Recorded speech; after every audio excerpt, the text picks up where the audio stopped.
and welcome to CS1032, Information Systems and Design. In this video, I'll be giving a quick overview of the course, as well as diving into the course syllabus to give you an idea of how things are going to work this summer. Computer Science 1032 is an introduction to information systems and the role played by these systems in business. You're currently taking this course as a distance studies or online course, which means that there's not going to be any set meeting times, and everything's going to be provided online. The main course content will be pre-recorded lectures and tutorials that will be posted each week to the OWL course site. This means that you're going to be given some flexibility in when you want to watch the lecture videos, but you do still need to keep up with weekly tasks and course deadlines for assignments, quizzes, and so on. If this is your first time taking an online course at Western, you may want to check out Western's Learning Development and Success website, which I've linked to here in the slides, that provides services and resources that might be helpful with online learning skills and time management, as time management is going to be important for this course. Topics are going to include techniques used for determining technological needs of businesses, building and managing systems to meet those needs, development roles of individuals and organizations, planning and management of concepts, personnel and processes, and related software tools, such as spreadsheets and databases. Okay, that sounds nice, but what does it mean? And what are we actually going to be learning about in this course? Well, the content is going to be divided into theory and practice. For theory, we're going to be learning about information systems, business, and a few different case studies. In terms of practical skills, we'll be working with Microsoft Access, Excel, XML, entity relationship diagrams, and SQL. For business-minded students, the idea of this course is to give you the knowledge and understanding of technology, in particular information systems, that's going to allow you to effectively and efficiently manage them in real life and empower you to make correct decisions regarding technology. Now, for students like computer science students that are more on the science side of things and the technology side of things, this course is going to help you gain understanding of the basic business practices and how technology is used in business. Perhaps even guide you on your way to creating your own business or startup. Before we get too much further into this video, I should start by introducing myself. That's me on the screen right now. My name is Daniel Servos. I'm an assistant professor and part of the teaching faculty here in the computer science department at Western. And I'm going to be your instructor for CS 1032 this summer. If you ever need to get in contact with me at any time during the course, please feel free to email me at dservos5@uwo.ca. You can also book virtual office hour appointments with me by using the link danielservos.ca/APT. That's also shown here in the slides. Since this is an online course, these office hours will be offered through Zoom, so you would need to have this software installed and a web camera and microphone. And of course, that could be built into your laptop. Please note that my office hours tend to fill up around assignment due dates, so please get started on assignments as soon as possible so you have enough time to get help if you need it. I also highly encourage you to reach out by email if you run into any problems in the course or if you have any questions about course content. But please keep some of the following in mind before you send that email. First, I try my best to reply to all emails within 2 business days. That's non-holiday Mondays to Fridays. And please keep this in mind when you're working on assignments, as I may not be able to reply in time if you email me only hours before the due date. Second, please ensure that you include the text CS1032 in the subject line of your email. This helps prevent your email from going into my spam folder and lets me know which course you're talking about, as sometimes I do run multiple courses. Lastly, I'll occasionally send out announcements via OWL, which normally sends emails to everyone in the class. So try not to reply to those emails directly and instead create a new email message to me rather than replying to an OWL announcement. Teaching assistants assigned to this course will also hold consulting hours over Zoom, so there'll be another person you can contact for help about the course. They can also answer your emails and provide help with an assignment. The consulting hours will be drop-in based and they'll also be online through Zoom, so there's not going to be any need to sign up for teaching assistant office hours. This term, we're only going to be offering teaching assistant office hours in weeks where assignments are due. For all those details, that schedule, Zoom details, and the TA's email, please see our OWL course site, as it will all be posted there once it's available.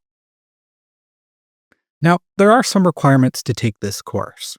And from this case, we're talking specifically about hardware and software requirements. First, you're going to need a Windows-based PC that can run the Microsoft Office suite, which includes Microsoft Access. Unfortunately, Microsoft Access is only available for Windows. So if you're using an Apple computer or Mac OS, you're going to need to find a way to run Microsoft Access. We do have some methods you can use if you don't have a Windows computer, and I'll talk about those in a few slides. You're also going to need a webcam and a microphone. This is going to be required to take the final exam, attend office hours or TA consulting, and there may be a few participation activities throughout the term that are going to require a camera. It's fine if these are built into your laptop, so don't worry about getting any extra webcam or microphone if you already have a laptop with both, but they do need to be a high enough quality that will allow you to take the final exam. So that means they should be clear enough to clearly make out your face and the room around you. So lastly, you're also going to need a reliable internet connection, especially for the quizzes and the final exam. For full details on all these different hardware and software requirements, please see the course syllabus as it goes through all of them. Now, in terms of software, you will be using Microsoft Office 365 with Access. Normally, this is paid software, but it is available for free for all Western students. We're also going to be needing a plain text editor. So that's one that doesn't add any formatting or any style. For Windows, I recommend Notepad++. So to be clear there, that's a different version of software than Notepad that comes installed on your computer. Notepad++ is software that you have to download and install. It doesn't come with Windows. You're also going to need the DIA diagram editor, an internet browser, and some way to properly back up your work. Both Notepad++ and the DIA diagram editor are free, and we're also going to be using ProctorTrack for the final exam, which is also free for Western students. So for help with installing this software, please see the tutorial video I've posted on OWL. It's going to guide you through all the steps of installing that software. As I mentioned, some of this software is not going to be available for Mac OS, in particular Microsoft Access. But we do have a few options for you if you don't have access to a Windows computer. First, if you are located in London, Ontario, you can use one of the general student labs here on campus called the Gen Labs. These have Access installed on them and should have most of the software, not all of it, that you need for the course. So if you're in London, you can always come on campus and use one of our computer labs. Now, I do know this is an online course, so if you're not located in London, we also have a way for you to remotely connect to a virtual lab computer from your Apple computer. This is called MyLab. That'd be my, the letter V, and then lab. And I have a separate tutorial posted about that on our OWL site that tells you how to install and use that software. But again, this is only if you're using an Apple Mac OS computer. Next up is our textbook. For this course, we have one required text named Experiencing MIS 5th Canadian Edition. This is an online e-textbook that comes with access to Pearson's MyLab MIS software. So you can purchase this e-text through the Western Bookstore by purchasing an access code. This is great if you want to pay in cash. Or you can also purchase the textbook directly from Pearson using the link on this slide right now, in which case you can pay by credit card. Currently, the textbook is only available in a digital format bundled with MyLab MIS. So I often get the question, how are we going to be using the textbook? Well, the way we're going to be using this textbook is each week readings are going to be assigned from the textbook, as well as MyLab MIS homework questions. Now, these homework questions are going to be ungraded, and the intention behind them is for studying, particularly studying for those quizzes and studying for the final exam. Now, I highly recommend that you do get the textbook and you do this homework each week, but again, it's not going to be graded. So there will be lecture videos like this provided for each of those chapters, but they may not go into complete depth of everything the textbook does cover. So keep in mind that to get the full experience of this course, get the full intended material, you are expected to do the readings, watch the video lecture, and then try some of the homework questions. But nothing from that textbook will be graded directly.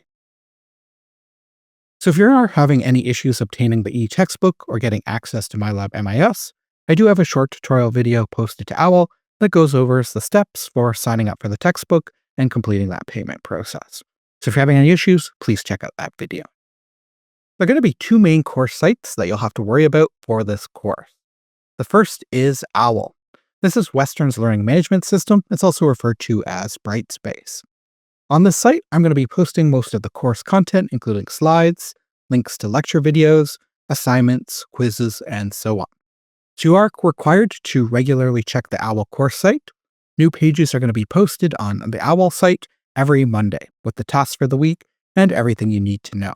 So you are required to check the site each week and take a look at that new unit that was posted on Monday, and in particular, take a look at the weekly overview page. That's going to lay out all the tasks, and it'll even have a checklist of everything you should accomplish that week.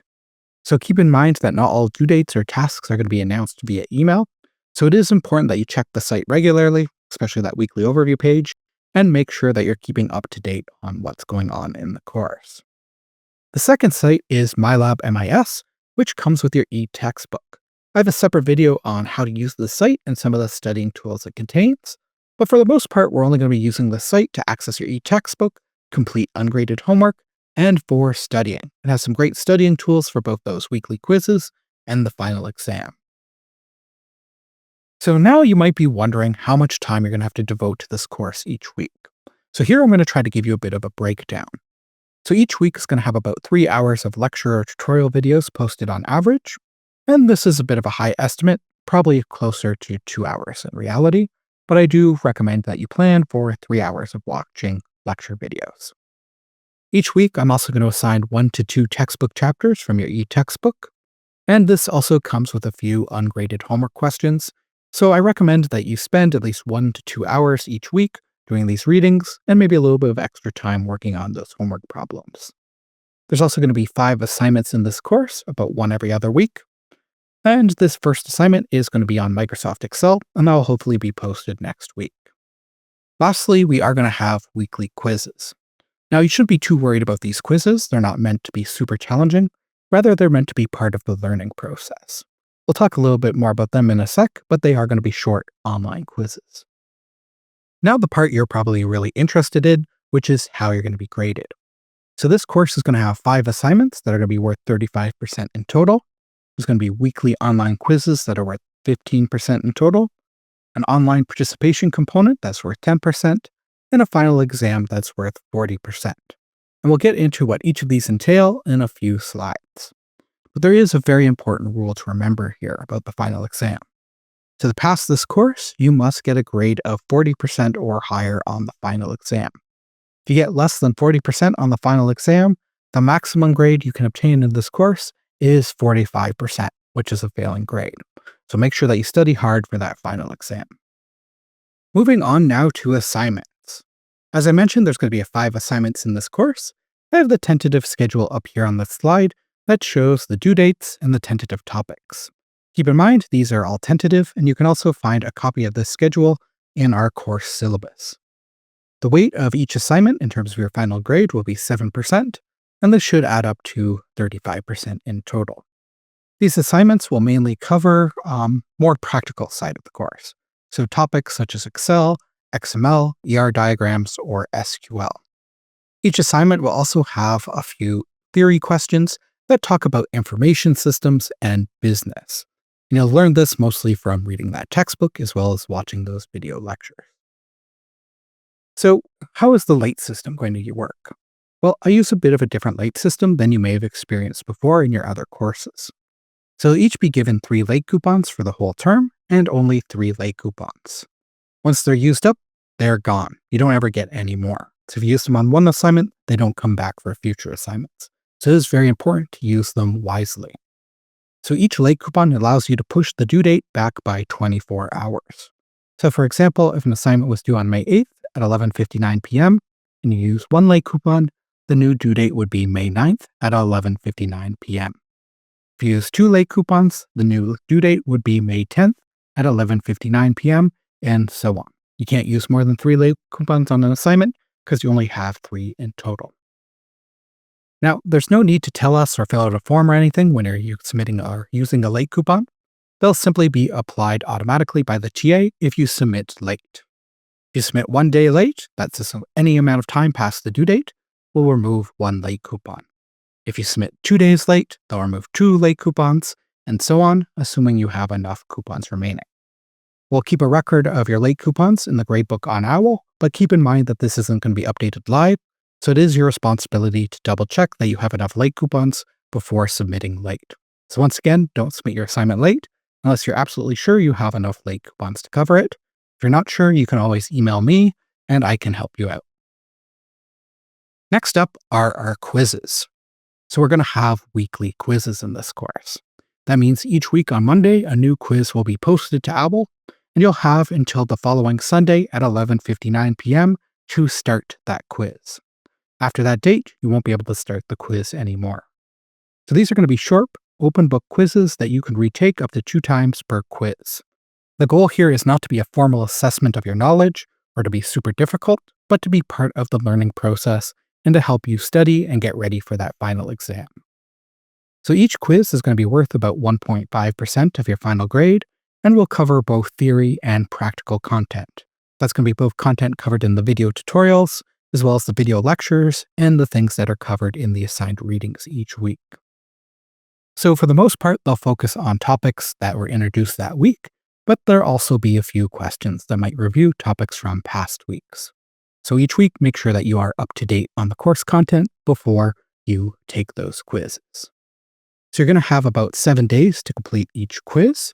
That means you'll have 7 days to start the quiz. But after you start the quiz, it will have a timer that might be a little bit different for each quiz, but usually around an hour. And you have to start these quizzes before that deadline. After that deadline, they won't be startable and you won't count for a grade. They'll just be marked as 0 if you didn't start them. So these quizzes will be multiple choice as well as other auto-graded question types, such as fill in the blank, short answer, and matching. Again, as the goal here is to encourage you to do the readings and study for the final exam, you're going to be allowed to redo each quiz twice, and the highest grade will be recorded. But keep in mind, quiz questions may change each time you attempt the quiz, so the questions could be randomized from a question bank. Lastly, keep in mind that the quizzes are open book, but they have to be done individually. So you can't do the quiz with anyone else in the room, and you can't be communicating with anyone else, either in person or virtually. And for the purposes of this course, that includes AI systems and large language models. So you can't use something like ChatGPT on the quiz, but you can use your own notes, textbook, anything else that you have available that isn't another person or isn't a large language model. I should also point out that to provide flexibility, as we know things can happen, your 2 lowest quiz marks will be dropped. So this means you can miss up to 2 quizzes without any kind of penalty to your final grade. The next component of your final grade is participation. You might be wondering why we're doing participation in an online computer science course. Well, there's been quite a lot of research into different teaching styles and techniques in computer science education. And there's strong evidence that shows that active learning and participation benefits students even in computer science type courses. I have a few citations here if you're interested, but this kind of collaboration is also going to be super important in the real world. Once you get out there and you start working, you're going to be working with other people and in groups. And you're going to be expected to understand how to solve complex problems and communicate effectively in a group setting. So to give a little bit of a taste of that, in this case, we'll be mostly communicating with each other on forum posts. We're going to have a little bit of participation in this course. That's mostly going to be through online participation activities, so you can practice these sort of soft skills. So how's this going to work? Well, each week, one or more of the video lectures or tutorial videos will contain a task somewhere in that video that contains a participation activity to complete. In most cases, it'll take the form of a forum post or a response you'll have to complete. These tasks will be clearly indicated in the video with a point value, and they might look something like this. So they'll always be in a box like this with a number of points given, usually in red. The idea here is that you'll have to watch the videos to find the task. It won't always say what video the task is in, and not all videos will have a task in them, but there'll be at least 150 points of participation activities each week. So it is expected that you complete these activities in the week they're offered, before the following Monday, but to provide you with more flexibility, there isn't going to be a late penalty applied as long as you have these submitted by the last day of the course. So this means no late penalty will be given on any participation activities. The work is submitted before July 25th at 11:59 p.m. But the official due date for purposes of consideration requests is the Monday following the Monday they're posted on. So how do you earn participation points? Well, each participation activity will have a set number of points assigned. You'll get the full points for that task if you follow the instructions and clearly put some effort into your response. You don't have to be correct to get the full points, but do need to show that you put some thought into your response and it is in your own words. You can't copy it from somewhere else, and if you do reference something that you didn't write or you didn't write yourself, you do have to cite its use. So occasionally some bonus activities may also be offered during the term for extra points, but the main way to earn points is going to be finding those tasks, those participation activities in one of the videos each week, and then responding to it on the course forums. So here we can see a table of how your participation points will be translated into your final participation grade. And this works a little bit like experience in an RPG video game. To go up a level or to get to the next grade point level, you need to get your participation points above the required amount. So for example, to obtain a level 4, worth 4% of your final grade, you need to have 300 points or more. If you make it to 400 points, that's still going to be a level 4 because you have to make it over the minimum for the next level to go up a level. It should also be possible to obtain a full participation grade simply by completing all the weekly activities found in the videos before their due date. You can also see here that there is a level 11. If you manage to get over 2,000 points, a small bonus will be applied to your final grade that's not going to be more than 2%. The exact amount of this bonus will be determined based on how many points you go above 2,000.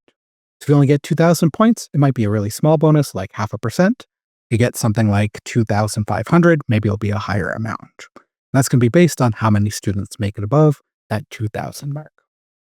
Unfortunately, it's not possible to track your points live, as many of these activities will require manual grading, and we do give a lot of flexibility in when you can submit them. Remember, you have that no grace period until the end of the course. So I will try to post an estimate of your participation points at the end of the course, but since the summer term is very compact, that might not necessarily happen before the final exam. But you can calculate your own participation points fairly easily. In most cases, as long as you're completing all the objectives of that response, you're not leaving anything out, you're following all the rules, you will get the full points for that activity. The last major component of the course is the final exam.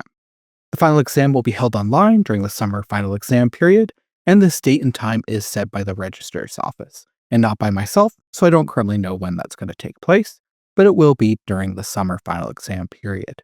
So as we get closer to the final exam, please check the official exam schedule for the exact date and time the exam will take place. The final exam is going to be online using OWL and ProctorTrack, and this means that you're going to be required to have a webcam, microphone, and a reliable internet connection to take the final exam. These can be built into your laptop, and you can take the exam on either Windows or Mac OS. The exact format of the final exam will be posted closer to the final exam date, but expect a multiple choice and auto-graded questions. So that could be things like matching, fill in the blank, short answer, as well as multiple choice. You should also expect for the final exam to be closed book and closed notes, and no electronics of any kind are allowed, except for the one computer that you're using to take the exam. So that means you can't have your phone out or any other computers out during the final exam, and you have to write it in a room where you're all alone by yourself. There's no one else in that room. So we'll be posting more information about the final exam as we get closer to that date, including information on how to onboard with ProctorTrack that'll get you all set up, as well as your hardware all set up for the final exam. The last topic we need to cover is academic dishonesty.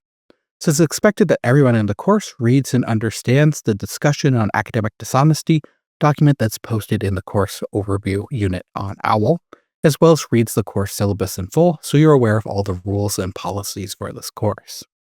All assignments, quizzes, and the final exam are to be completed individually. Sharing your work, even if it's incomplete or just a template with another student, is an academic offense, as is sharing or receiving another student's work. So at no point should you send your assignment or any part of your assignments to another student or post them online. Doing this could be considered an academic offense, and I don't want you to get in trouble for that. Similarly, tutors and other persons can't help you with assignments and can't give you a template or anything like that as an aid on an assignment. You're also not allowed to use any kind of AI or language model systems to aid in assignments, quizzes, or the exam. Please try to do this work on your own. I know AI tools are available out there, but you won't learn anything from just having them solve the assignments for you. The assignments and these weekly quizzes are meant to be part of the learning process. It's important to do these so you'll be successful on the final exam, where you won't have access to things like ChatGPT. All work will be subject to automatic plagiarism detection that checks both content, metadata, and the logic of submissions.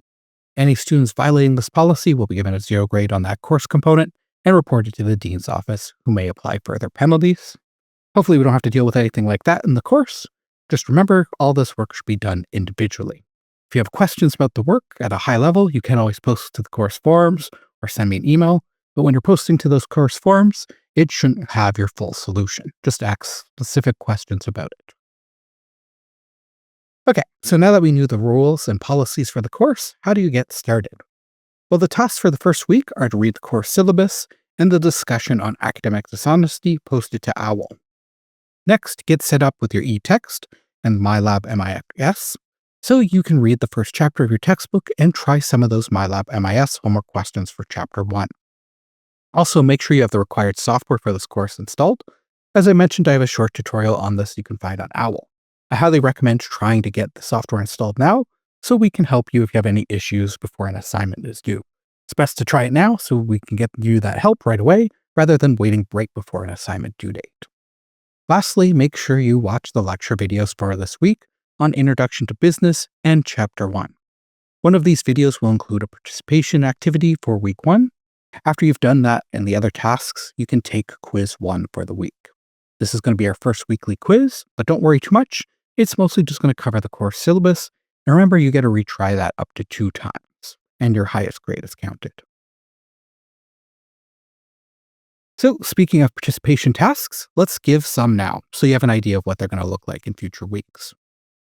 So the first one is that you have to introduce yourself on the course forums. So please make a post in the student introductions topic and say who you are, where you're from, or where you're taking the course from, whichever one you want, what program you're in, why you're taking CS1032, and at least one interesting fact about yourself. You have to include all of these details for the full participation points. The other participation activity for this week can be found in the Chapter 1 lecture video. So make sure you watch the Chapter 1 lecture video, find the task, and post your answer on the corresponding course forum. Those are called discussions on Brightspace. Instructions will be given in the Chapter 1 video for exactly what you have to do. And remember, whenever we give a participation activity, it's going to be in a box that looks just like this in the video. It's going to have a number of points, and it'll have that purple border around it. Keep in mind that I might ask other questions in the video, but only the ones in these purple boxes with participation points listed are the ones you have to respond to on the course forums. This is usually pretty clear if you're watching the video. That's all I have for you in this video. Make sure you also watch the Introduction to Business and the Chapter 1 lecture video that have been posted this week, and complete all tasks listed on the Week 1 overview page on OWL. You can find that in the Week 1 unit. If you have any questions about how this course works or anything that was covered in this video, feel free to post on the course forums or send me an email. Thanks for watching, and have a great day.